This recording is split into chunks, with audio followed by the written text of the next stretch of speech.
नमस्ते सदावत्सले मातृभूमि। हम लोग चर्चा करने जा रहे हैं नवनीत राणा की गिरफ्तारी को लेकर। आज एक नई बात सामने आई और मुझे लगता है आनी भी चाहिए थी, क्योंकि वो मेंबर ऑफ पार्लियामेंट हैं और मेंबर ऑफ पार्लियामेंट का देश के किसी भी कोने पर अगर नाजायज कोई गिरफ्तारी होती है, गलत तरीके से उनको गिरफ्तार किया जाता है, उनके साथ बदसलूकी होती है जिसमें उन कोई कारण ना हो, यानी कि जिसमें वो दोषी ना हो और गिरफ्तारी करके उनके साथ बदतमीजी की जाए, वो भी एक राज्य सरकार अपने ही राज्य के मेंबर ऑफ पार्लियामेंट जो सम्मानीय सदस्य होते हैं उनके साथ बदसलूकी करे, तो आप सोच सकते हैं कि क्या बीतती है लोकतंत्र पर। और बिना किसी कारण के मतलब है कि अगर उन्होंने ये कहा कि देश में या प्रदेश में लाउड स्पीकर्स बज रहे हैं, हम लाउड स्पीकर पर हनुमान चालीसा का पाठ करेंगे। हर एक हाउस होल्ड जो प्रदेश में रहता है, जिसको समस्याएं होती हैं लाउड स्पीकर पर अजान करने की वजह से, लाउड स्पीकर पर तमाम तरह के ये प्रोपेगेंडा चलते हैं उनकी वजह से, तो फिर मुख्यमंत्री के कान में ये बात क्यों ना जाए। अब मुख्यमंत्री जी के सामने दो आह्वान किए गए थे, एक राज ठाकरे जी का आह्वान था और राज ठाकरे ने ये कहा था भाई हम हनुमान चालीसा पढ़ेंगे अगर आप लाउड स्पीकर नहीं बंद करवा सकते। सुप्रीम कोर्ट की गाइडलाइन के अनुसार देश में लाउड स्पीकर बंद होने चाहिए। और बाकी संसार भर की जो डेमोक्रेटिक कंट्री है उनके अंदर की खास बात यह है कि भाई जो भी आपका पूजा पाठ होता है, जो आपका अजान होती है, जो कुछ भी होता है वो आपके प्रेमिसेस के अंदर होता है, आपकी आवाज बाहर नहीं जाती, पड़ोसी को परेशान नहीं करती।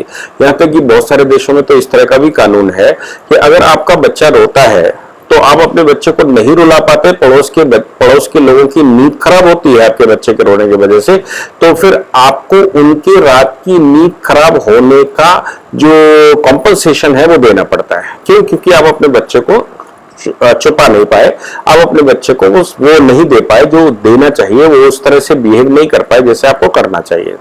और यहाँ तो अजान की बात है कि आप दिन में 5 बार, सुबह जो सो रहा हो, रात में जिसने काम ज्यादा देर तक किया हो उसको सुबह सुबह आप बजा दें और शाम को भी बजाएं और दिन भर बजाएं। कोई भी व्यक्ति अपनी बात को कह नहीं सकता, कोई भी व्यक्ति अपनी बात को सही से सामने रख नहीं सकता और इरिटेशन होता है अलग से।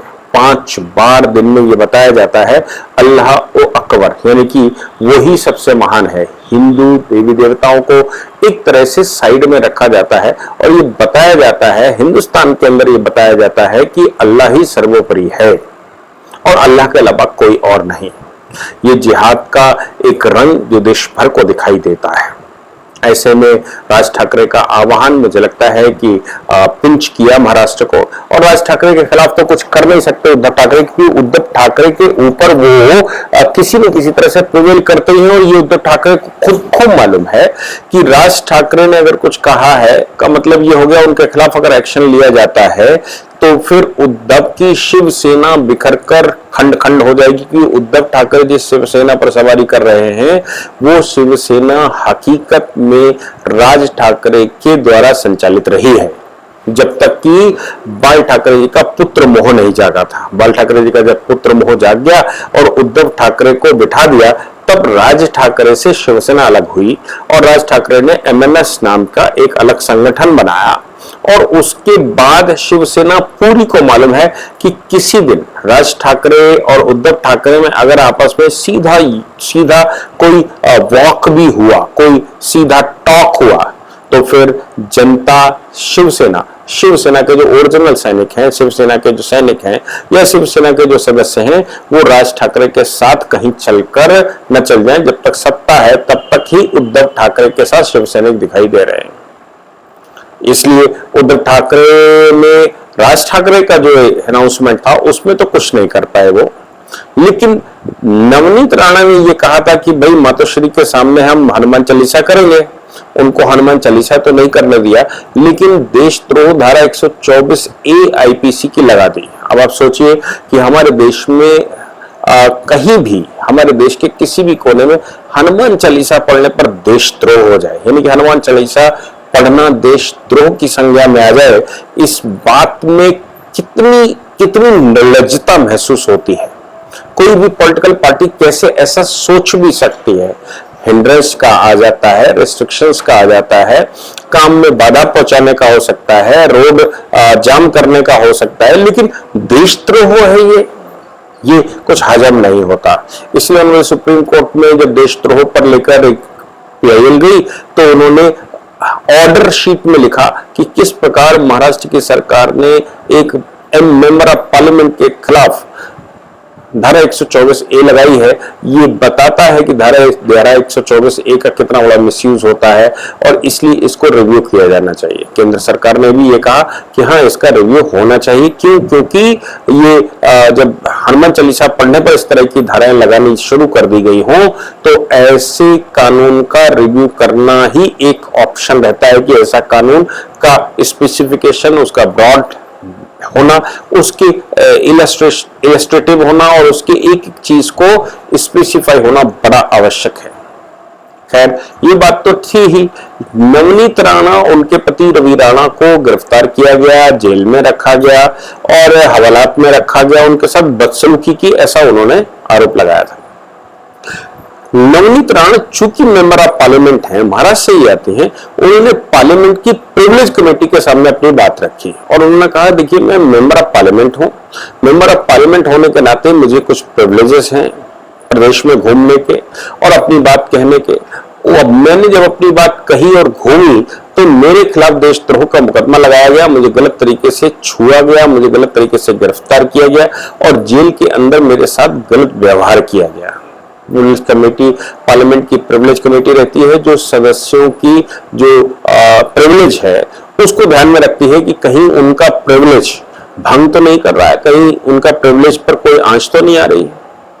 पार्लियामेंट की प्रिविलेज कमेटी ने मुख्य सचिव को सम्मन कर दिया और DGP को सम्मन किया। मुख्य सचिव को बुलाया है जून में 15 तारीख को और DGP को बुलाया है और इसके अलावा जेल अधीक्षक को बुलाया है। अब मुख्य सचिव तो उद्धव ठाकरे के हैं, DGP भी महाराष्ट्र सरकार के हैं और जेल अधीक्षक, चलिए मैं मान सकता हूं कि जेल अधीक्षक जेल का है, लेकिन उद्धव जी के अपने चीफ सेक्रेटरी को बुलाना पार्लियामेंट्री प्रिविलेज कमेटी के द्वारा, ये उद्धव ठाकरे को एक ऐसा हमला है कि उद्धव ठाकरे सरकार तो चला रहे हैं, लेकिन सरकार चलाते हुए, उद्धव ठाकरे जी के द्वारा सरकार चलाते हुए, क्या उनके चीफ सेक्रेटरी को वैसे ही बुलाना जैसे कि कोलकाता के मामले में, आपको याद होगा जब प्रधानमंत्री जी कोलकाता गए थे और वहां पर एक तूफान आया हुआ था, उस तूफान को देखने के लिए तो चीफ सेक्रेटरी चले गए थे बंदोपाध्याय जी ममता बनर्जी के साथ और इस बात को लेकर अभी भी वो मामला चीफ सेक्रेटरी का, मुख्य सचिव का चल रहा है। ऐसा ही कुछ उस समय DGP को भी केंद्र सरकार ने तलब कर लिया था। DGP को तलब इसलिए कर लिया था कि वो गिरफ्तारियां उल्टी सीधी तरीके से हो रही थी। वही सेम बात अब महाराष्ट्र सरकार के साथ है कि उनके DGP को तलब किया गया है, उनके मुख्य सचिव को तलब किया गया है और जेल अधीक्षक को तलब किया गया। ऐसी अभी न्यूज़ें आई हैं। खासतौर से मैंने जो लेटर देखा है वो मुख्य सचिव का देखा है कि मुख्य सचिव को तलब किया है।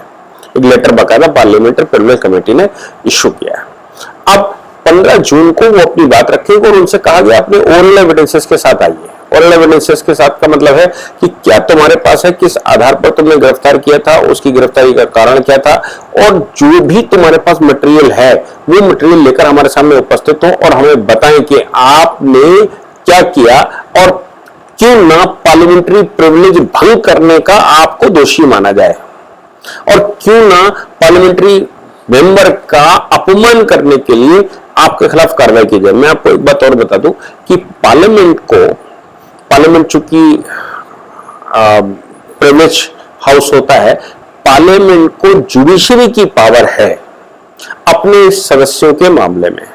इसलिए पार्लियामेंट के सदस्यों के साथ अगर कहीं कुछ गलत किया जाता है और उसका मुकदमा पार्लियामेंट में चलाया जाता है, पार्लियामेंट को ये लगता है, विधानसभा लोकसभा अध्यक्ष को ये लगता है कि वाकई में हमारे सदस्य के साथ गलत किया गया हो, तो उसको सजा भी देने का अधिकार है और वो सजा लिख सकते हैं। यहां पर पार्लियामेंट्री प्रिविलेज कमेटी का रिकमेंड करती है तो फिर उसकी रिकमेंडेशन के बाद लोकसभा अध्यक्ष अपनी दस्तखत से चीफ सेक्रेटरी या DGP या जो भी उसमें इन्वॉल्व अधिकारी हैं उन अधिकारियों के खिलाफ सीधा सजा और एक्शन का भी आदेश कर सकते हैं। मुझे लगता है कि उद्धव ठाकरे के अब उल्टा पड़ गया है। ये जो गिरफ्तारी उन्होंने की थी 124 में, ये उनके खिलाफ उल्टी पड़ गई है। पार्लियामेंट्री प्रिविलेज कमेटी का इस प्रकार से एक्शन लेना और इस प्रकार से संज्ञान लेना, मुझे लगता है उद्धव ठाकरे को तो बिल्कुल पसंद नहीं आएगा, और खास तौर से नॉन बीजेपी गवर्नमेंट जहां जहां बैठी हुई उनको बिल्कुल पसंद नहीं आएगा। क्या आगे की स्टेप होगी, क्या ये लोग सोचेंगे, क्या ये लोग बताएंगे, ये तो भविष्य बताएगा। लेकिन अभी आज केंद्र सरकार ने, वो पार्लियामेंट ने जो किया है उसको अपनी पावर्स का इस्तेमाल करना कहा जाता है। क्या होगा, कैसे होगा, भविष्य में देखेंगे। जय हिंद, जय भारत, वंदे मातरम।